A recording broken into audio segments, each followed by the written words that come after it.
Welcome back to Reddit Drama Unpacked. Tonight's story will leave you breathless. A devoted husband, a forbidden affair with the neighbor, and a shattered marriage that no amount of regret could ever repair. Stay tuned for one of the most heartbreaking, cheating wife Reddit stories you'll ever hear. My name is Olivia. I'm 32 years old, a stay-at-home mom for over a decade, married to the love of my life, Michael, who is now 39. We've been together for almost 14 years, and for most of that time, my life was nothing short of perfect. We had two wonderful boys, Ethan and Caleb, ages 10 and 12.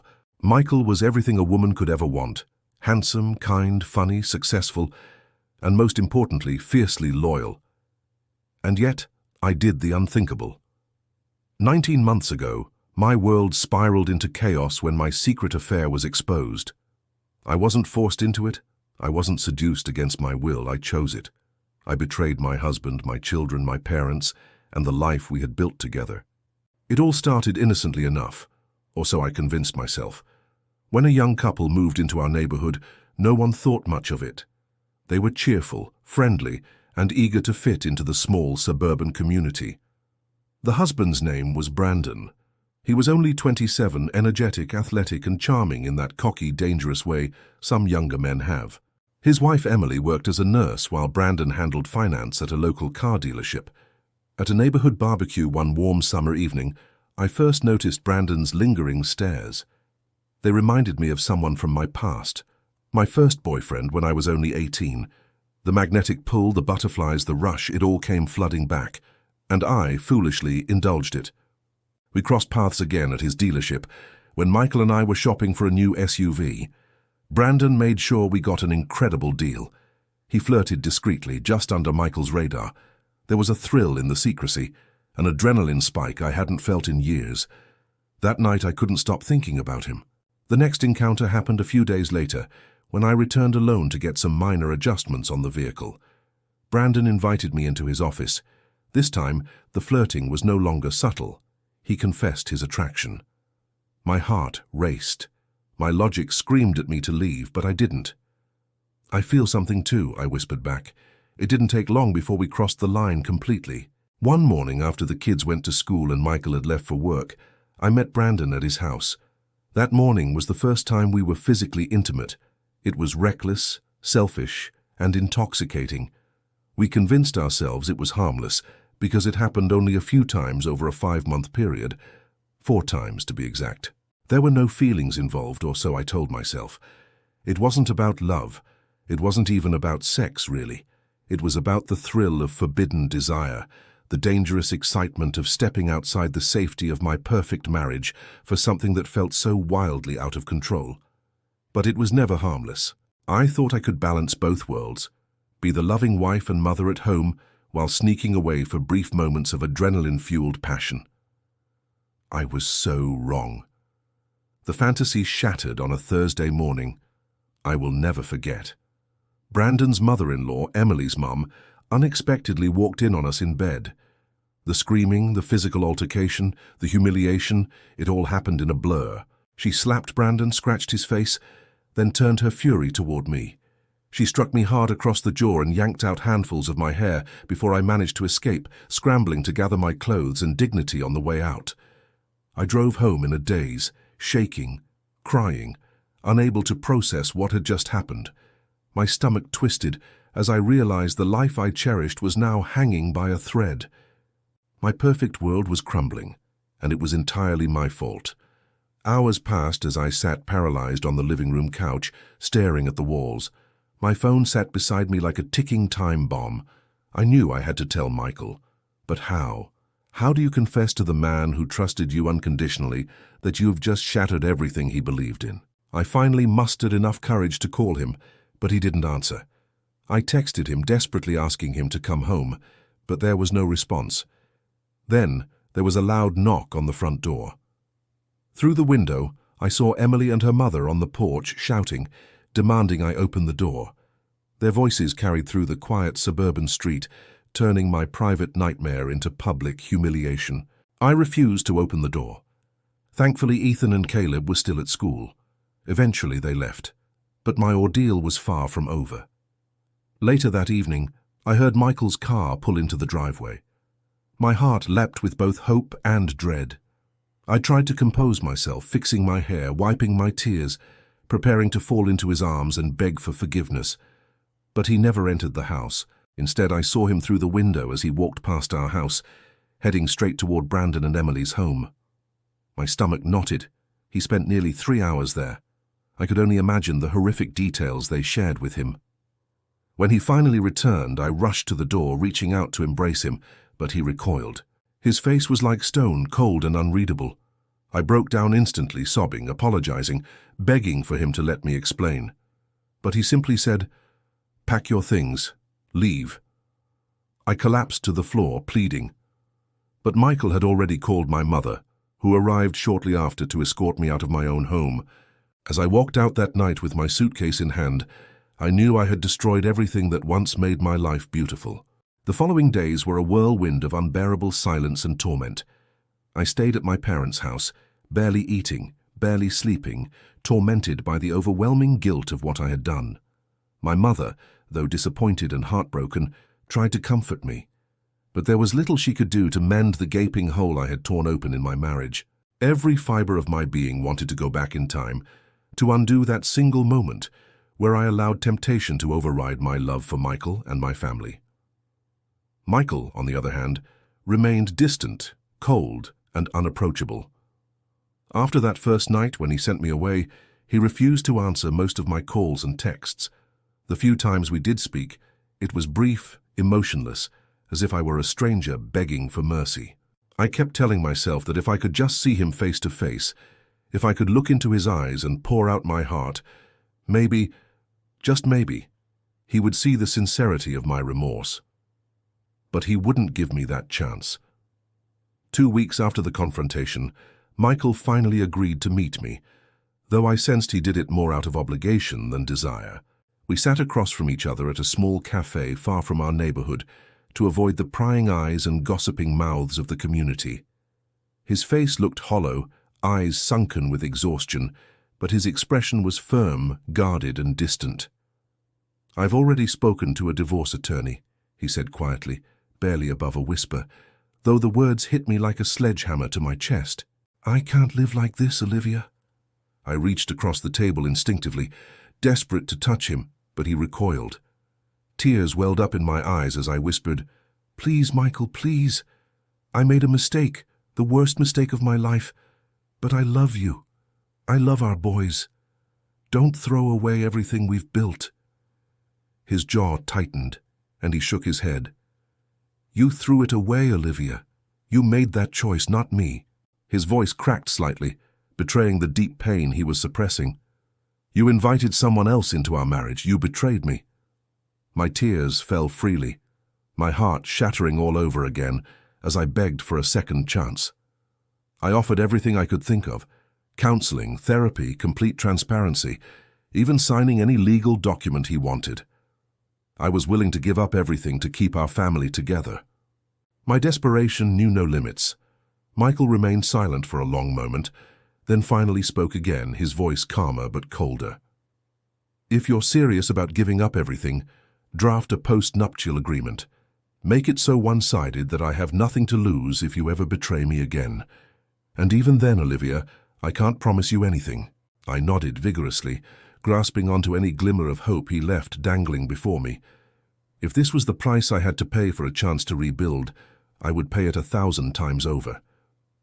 Over the following week, I hired a lawyer who specialized in post-nuptial agreements. It took several attempts before I found one willing to draft the kind of extreme contract Michael demanded. The agreement was heavily skewed in Michael's favor. He would keep nearly all of our marital assets, and if I ever strayed again, I would forfeit any claim to property, alimony, or child support. In addition, I agreed to find full-time employment within 6 months and contribute financially to the household. Michael would even have the right to see other women if he wished, though I knew in my heart he never would. That wasn't who he was. He didn't need anyone else. He needed to heal, and I was desperate to give him the space, the security, and the control to feel safe again. When I finally presented the signed agreement to Michael, I could see the surprise flicker in his eyes. For the first time since the affair, there was a softness to his expression, as though the man I had married still existed beneath the wall of pain and betrayal. He took the papers, read them carefully, and after a long silence, he nodded. "All right," he said. "We'll try. But there's one more thing." My breath caught. "Anything," I whispered. "There will be no intimacy," he stated firmly. "No physical relationship of any kind. We'll raise the boys together, but that's all. You've broken that part of us, and I can't force myself to pretend it never happened." Though his words pierced my heart like a dagger, I nodded. I told myself that time would heal him, that love would find a way to restore the passion we once shared. I believed if I proved my loyalty and dedication every single day, he would eventually hold me again. For the next 17 months, we lived like housemates, raising children. Michael was polite, but distant. He never raised his voice, never insulted me, but neither did he reach for my hand or look at me with affection. We slept in separate beds, attended the boys' school events separately, and barely shared meals together. Publicly, we functioned like a cooperative parenting team, but privately, the void between us was a chasm neither of us knew how to cross. Every night, I laid awake hoping for a small sign, a simple kiss goodnight, a touch on the shoulder, anything to suggest we were on the path back to each other. But Michael remained locked in his fortress of pain, and I was left to battle my shame and loneliness alone. The neighborhood, once filled with friendly smiles and casual conversations, had become my prison. The women who used to be my closest friends now treated me like a pariah. They blamed me for breaking up Brandon and Emily's marriage, even though Brandon bore equal responsibility. Emily divorced Brandon 8 months after that terrible day, but she remained in the neighborhood with her children. Meanwhile, Brandon moved away, leaving behind the wreckage we both created. Michael still socialized with the neighborhood men, sharing cigars, sipping bourbon, laughing under the night sky while I sat alone inside. On weekends, he grilled his own meals, refusing to eat anything I prepared. During the weekdays, I found solace in my boys. We created a ritual of early dinners after school, cooking and cleaning together, laughing and bonding in ways I had never fully appreciated before. In that small space, I tried to salvage what little family connection remained. 17 months had passed, but the weight of my betrayal still hung heavily over every aspect of our lives. Michael never raised his voice or confronted me in anger again, but his silence was often more punishing than any words could have been. It was a cold void, a distance that kept growing no matter how many dinners I cooked, how many times I tried to engage him in conversation, or how many family trips I organized. He remained a ghost in our marriage, present physically, but emotionally distant like a stranger occupying the same house. On paper, we were still married. We lived under one roof, paid bills together, raised Ethan and Caleb as a united front. To the outside world, we might have looked like a couple who had weathered a storm and survived. But behind closed doors, I was drowning in loneliness, guilt, and regret, while Michael had built impenetrable walls around his heart. The few moments of human interaction we shared felt forced. Occasionally, I would sneak in a brief hug or try to steal a kiss when he wasn't expecting it, but I could feel the stiffness in his body, the way his muscles tensed to avoid my touch. I stopped after a while. The rejection became too painful. He would submit to the terms of the post-nuptial agreement meticulously, as if our entire marriage had become nothing more than a legal contract. Every month he required me to undergo STD testing at home, an excruciating reminder of my betrayal. I never once failed those tests, but the very act of taking them felt like walking across broken glass, a monthly ritual of penance that never offered redemption. Worse still was the way he treated me in public.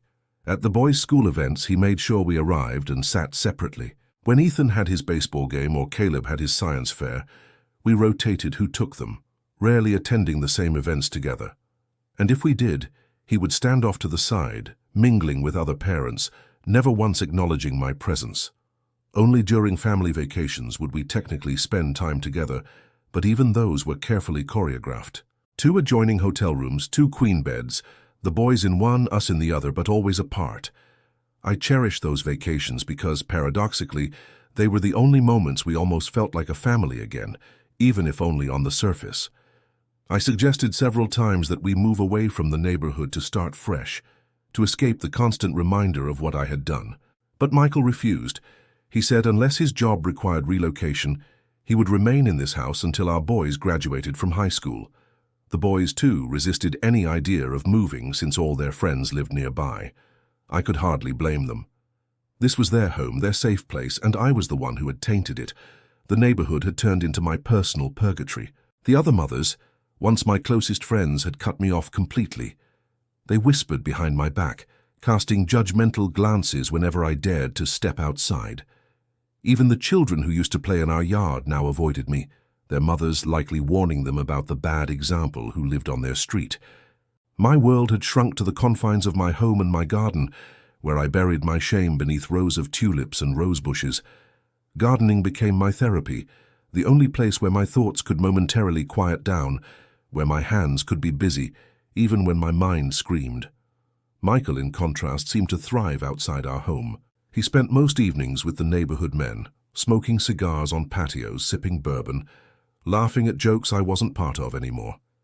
He maintained his gym routine, went to work daily, and kept himself busy, almost as if the weight that crushed me had somehow made him stronger. I envied that strength while simultaneously recognizing it as his survival mechanism, a way to cope with the unbearable pain I had inflicted. Weekday dinners with Ethan and Caleb were my sanctuary. We established a beautiful routine of cooking together, setting the table, sharing stories about their day, and cleaning up as a team. In those moments, I saw glimpses of hope, small flickers of family unity that kept me going. The boys still loved me unconditionally, and for that, I was grateful beyond words. But no matter how much I tried to rebuild bridges with Michael, he remained emotionally unavailable. The worst part was the absence of any sign that healing was taking place. I could handle anger. I could handle arguments. What crushed me was the emptiness, the sheer nothingness of his responses. There were nights I would sit in my bed staring at the ceiling, whispering silent apologies into the dark, hoping somehow the words would reach him across the hallway. My loneliness eventually led me to consider something drastic. After much internal struggle, I decided to temporarily move out of the house, not as a separation, but as a way to give him space, to see if absence might reignite the spark that once burned so brightly between us. I found a small, furnished apartment just a few miles away. It broke my heart to pack up my belongings again, but I convinced myself this might be the sacrifice needed to salvage whatever remained of our marriage. When I told Michael about my decision, he looked surprised, even slightly saddened. It was the first raw emotion I had seen from him in months. He asked several questions, practical ones about the boys, logistics, and finances. But behind his measured words, I sensed a deeper conflict stirring inside him. Perhaps he still cared. Perhaps my absence would force him to confront feelings he had buried so deeply. The arrangement worked smoothly. The boys would stay with me a few nights a week after school, and Michael and I coordinated their schedules without conflict.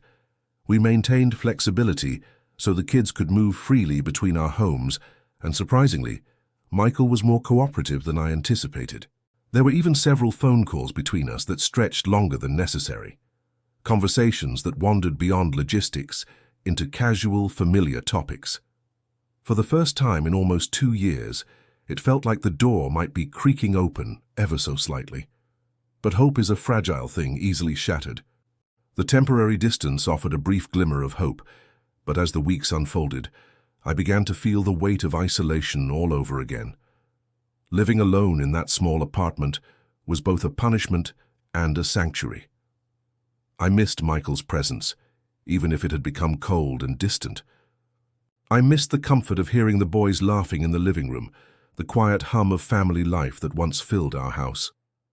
My apartment was too quiet, too still, too full of regrets that haunted me every waking moment. The loneliness gnawed at me, and though I had promised myself not to pressure Michael, I found myself calling him more frequently. Sometimes I made up excuses just to hear his voice. Silly questions about the boys' schedules, small concerns about household matters that could have easily waited.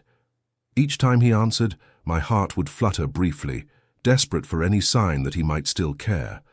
Sometimes our conversations drifted into more familiar territory, recalling old memories, joking lightly about things we once enjoyed together.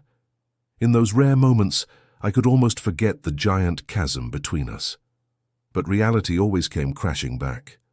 Michael remained guarded, careful not to let his guard down completely. He was polite, civil, but distant. The warmth in his voice that once made me feel so loved had been replaced by a careful neutrality. Every call ended the same way, me saying "I love you" into the silence, and him quietly hanging up. Over time, even hearing the click of him ending the call became a sound I dreaded. One evening, after yet another brief call, I sat staring at my phone, my fingers trembling. Tears streamed down my face uncontrollably.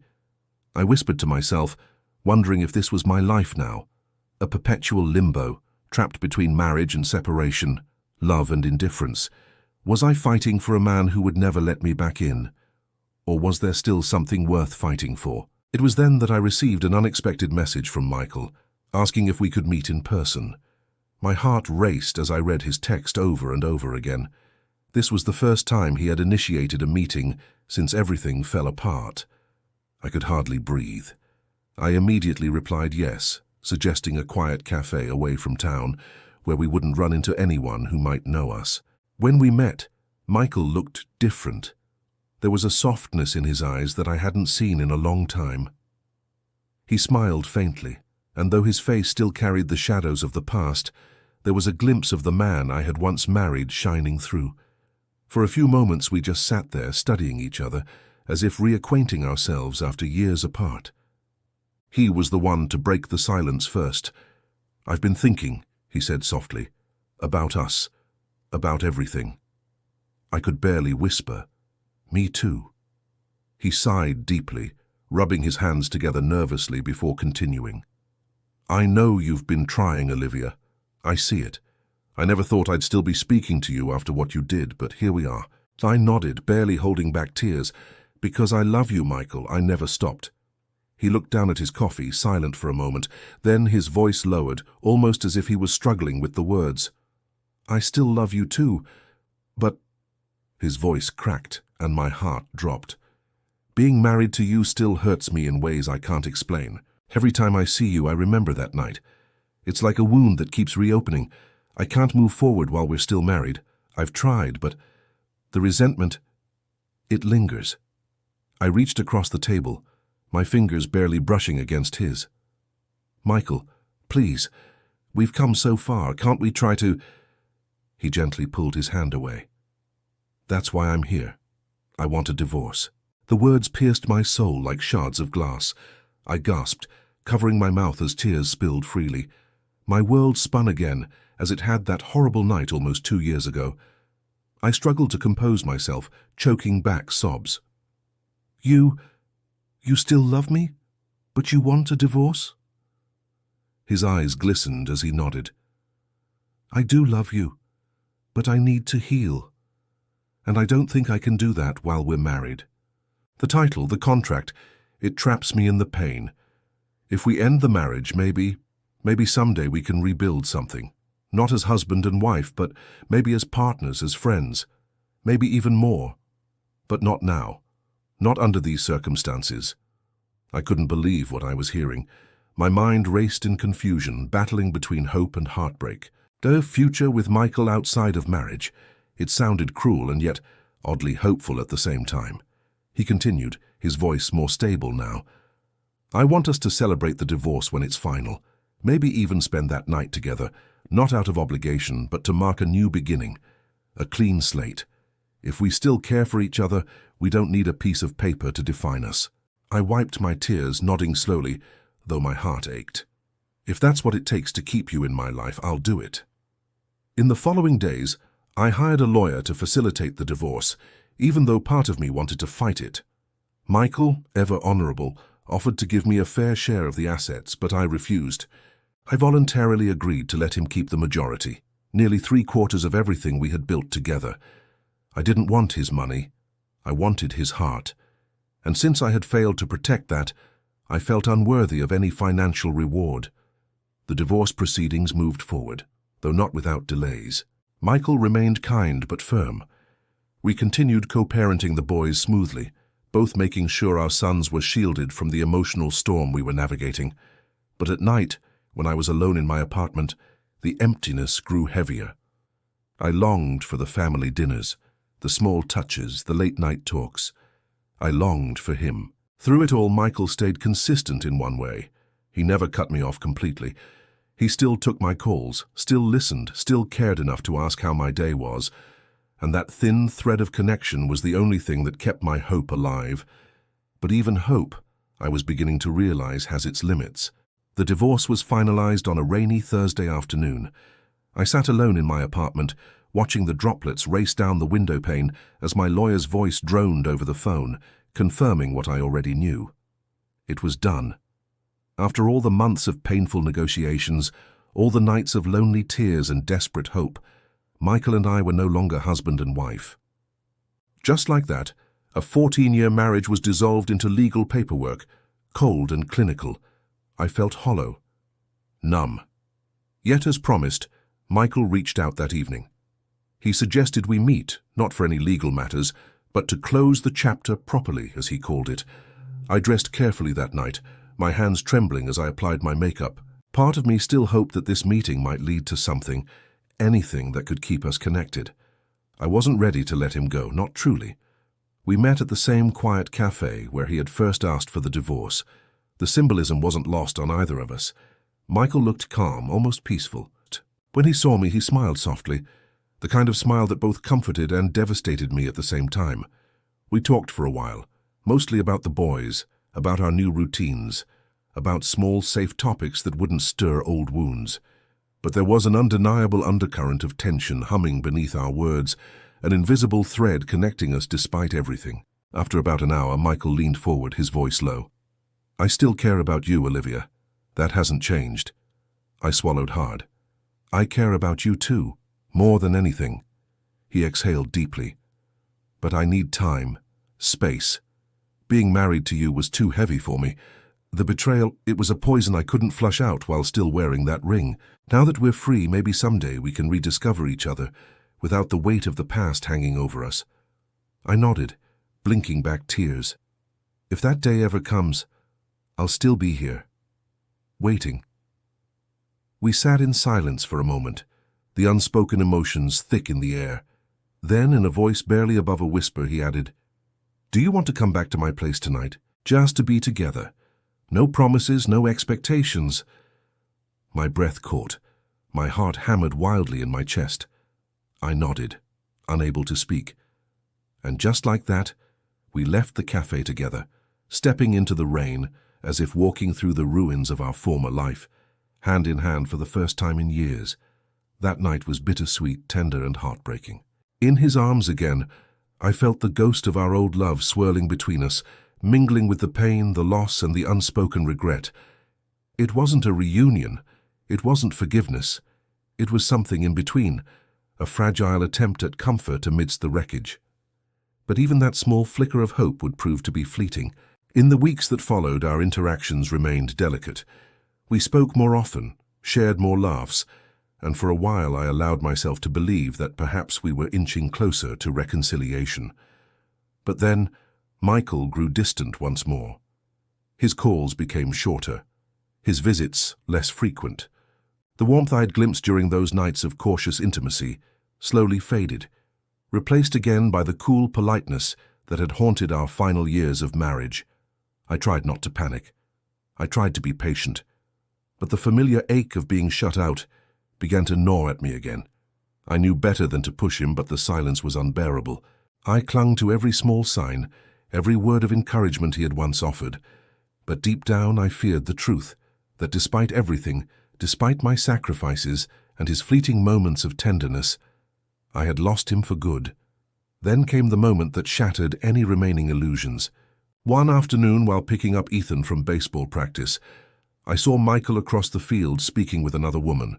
She was attractive, poised, laughing softly at something he had said.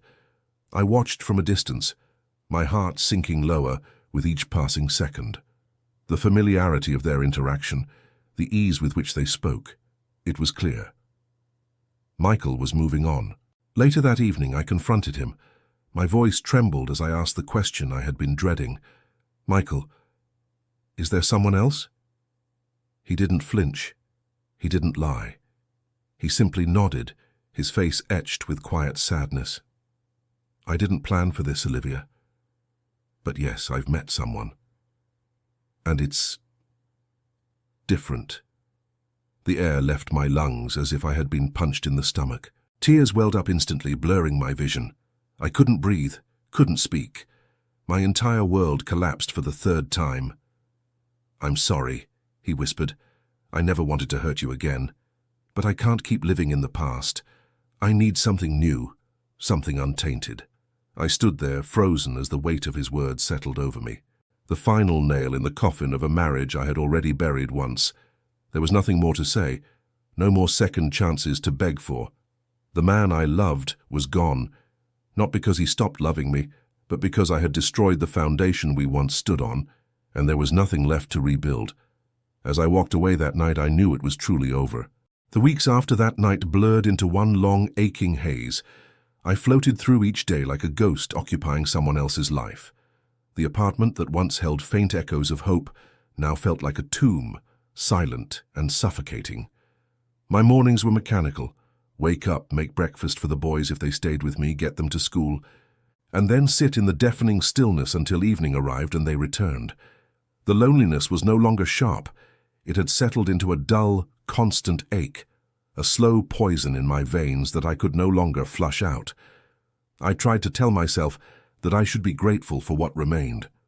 Michael and I still co-parented amicably. The boys were adjusting well, seemingly unaware of the depth of my unraveling.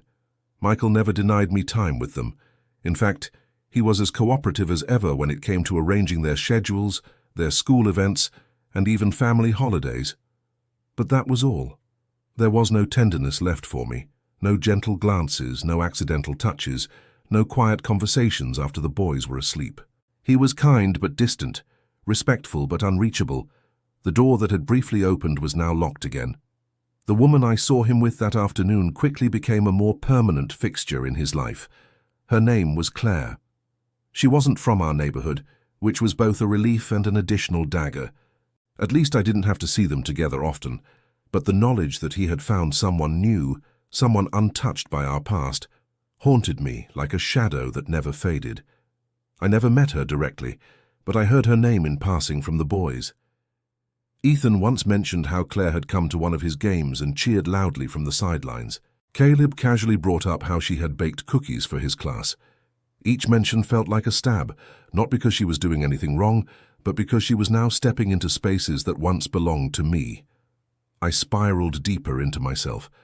My mother tried to visit often, gently encouraging me to take care of my health, to see a therapist, to find purpose again. I nodded at her words, but inside I was empty. Therapy felt useless. What was there to fix? I had made choices that destroyed everything I once held dear. How could any professional help me escape the consequences of my own betrayal? The neighborhood, too, continued its quiet exile of me. The women who had once been my closest friends still avoided eye contact, their whispers trailing behind me whenever I dared to step outside. Even the seasons seemed cruel in their indifference. Spring arrived, but where others saw new life blooming, I saw only reminders of how barren my world had become. Michael remained steady, unwavering. He never flaunted his relationship with Claire, perhaps out of some lingering sense of compassion for me, but neither did he hide it. And why should he? He was free now, free of me, free of the wreckage I had created. One night, as I sat alone in my darkened living room, I allowed myself to whisper the question that had haunted me for so long. Had I truly lost him forever? The answer, though unspoken, sat heavy in the silence around me. Yes, I had. The bitterness of that truth didn't come from anger toward Michael. How could I blame him? He had done everything possible to salvage us. It was I who had betrayed him, who had ripped apart the sacred bond of trust we once shared. My shame was my own to carry, and I bore its weight every waking moment. Sometimes late at night, I would replay the smallest memories in my mind, the way Michael used to look at me with such fierce love, the way his hand would instinctively find mine as we walked the way his laughter used to fill our home. Those echoes were all I had left, fading further into the distance each day. Months passed, seasons changed, Life carried on, though it no longer felt like my life. Ethan and Caleb continued to thrive, their innocence mercifully shielding them from the depth of our family's brokenness. I clung to my role as their mother, pouring every ounce of love I had left into raising them, into giving them the stability I had once shattered. One evening, after dropping the boys off at Michael's house, I lingered for a moment at the door. Michael stepped out, meeting my gaze. For a brief second, I saw a flicker of the man I once knew. Perhaps it was pity, or perhaps it was the ghost of old affection. "How are you holding up?" he asked softly. I forced a smile, my voice barely steady. "I'm managing," he nodded. "You're doing a good job with the boys. They're happy." "That's all I can ask for," I whispered. There was a long pause between us, filled with unspoken words neither of us dared to voice. Then he simply said, "Take care of yourself, Olivia." I nodded, my throat tight with emotion. "You too, Michael." And with that I turned and walked away, knowing it was the closest we would ever get to closure. In the end, there were no grand gestures, no dramatic reconciliations, no final declarations of love. Only the quiet acceptance of what had been lost, and the heavy, painful peace that comes when you finally stop hoping for what can never be restored.